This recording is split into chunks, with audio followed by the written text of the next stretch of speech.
dear viewers of The Pioneer, how are you doing? I hope you're healthy and well. As the Pioneer team, we continue to bring you the latest on the war between Russia and Ukraine.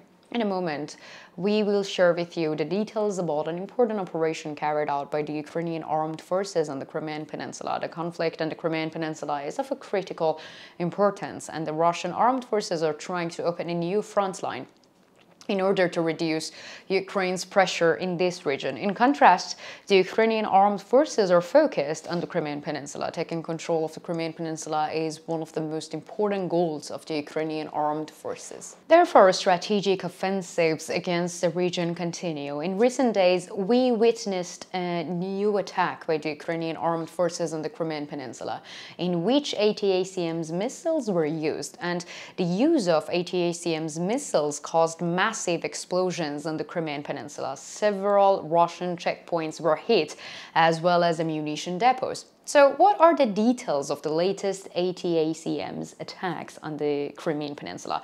Let's analyze these developments together. Before moving on to our report, I would like to make a small reminder. As the Pioneer team, we strive to bring you the latest developments in Russia-Ukraine war, so don't forget to subscribe to our channel and turn on notifications so that you don't miss our daily reports and explanations. I also read all of your comments on our videos, so please continue to share your opinions about our content in the comments. Tell us in the comments what content you would like to see on the Pioneer channel. Let's start if you are ready, the Pioneer reports.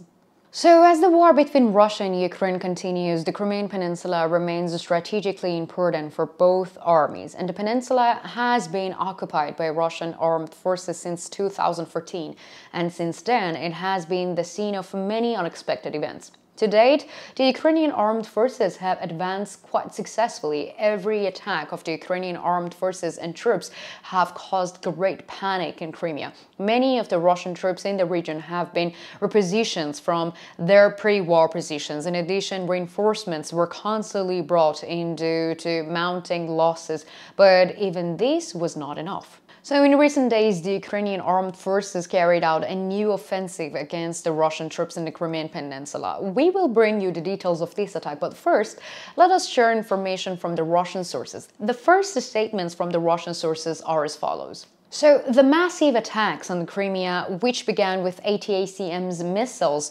purchased from the United States as part of a new financing package, forced us to ask the command of the Russian aerospace forces some very uncomfortable questions. How is it that 27 months after the start of the war, military airfields and air defense positions in Crimea have not been prepared in any engineering terms? And why were no protective structures for military equipments and warehouses built in the region, which even Western curators of the Ukrainian armed forces consider a legitimate target for airstrikes? Just 2 years ago, our engineers proposed to build protective hangars for aircraft from prefabricated steel elements, reinforced from the outside with the earth or gabions, and reliably covering the aircraft from the main flying vehicle. But not a single hangar like this was built.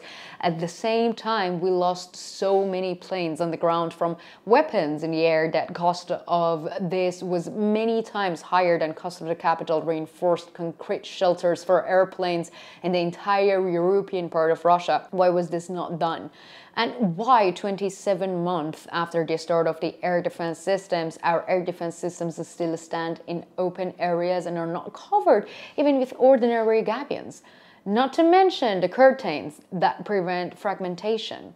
And what are warehouses with open storage of equipments, weapons, ammunition, fuels, and lubricants still used in Crimea? Since last fall, we have been warning that the armed forces of Ukraine will considerate all its forces in the attacks on Crimea, explaining that for Kiev, nightmarish Crimea is perhaps the only way to demonstrate their success. And it is very sad to see that the Aerospace Forces Command is treating this threat with carelessness. So these statements gleaned from the Russian sources are a description of the current situation on the Crimean Peninsula.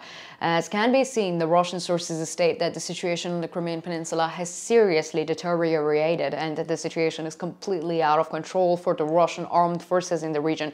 In recent days, explosions have been reported in several locations in the Crimean Peninsula, and according to reports, most of these explosions occurred in the port areas and strategic points of the Crimean Peninsula.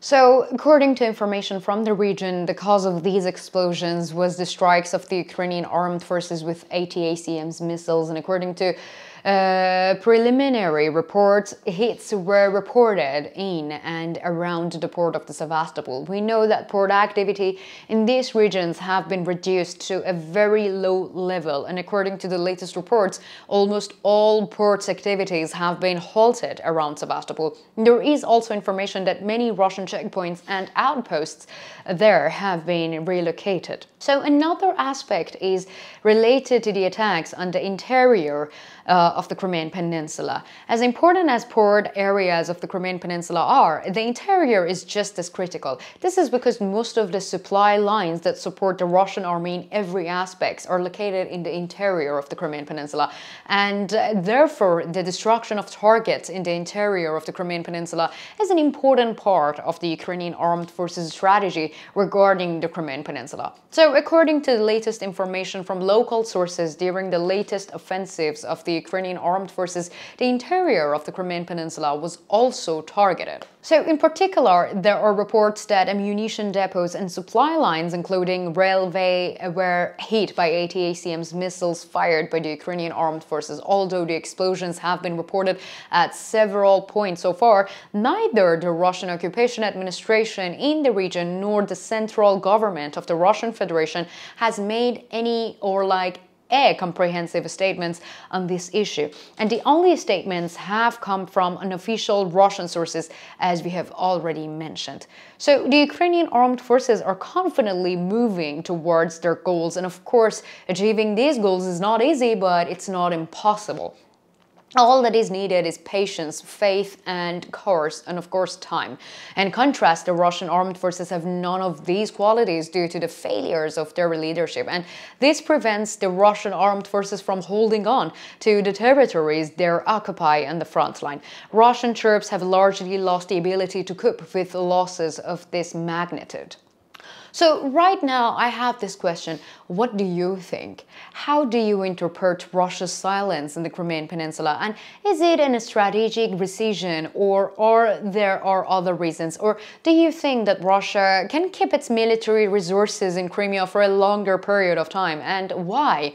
And what do you think about the possibility that the Ukrainian armed forces will continue to target the Crimean Peninsula? What do you think about the recent claims of increased losses of the Russian military? And what are the potential effects of the ATACMS missiles on the front line? Let me know in the comments, because you know that I read and I care a lot about all of your comments.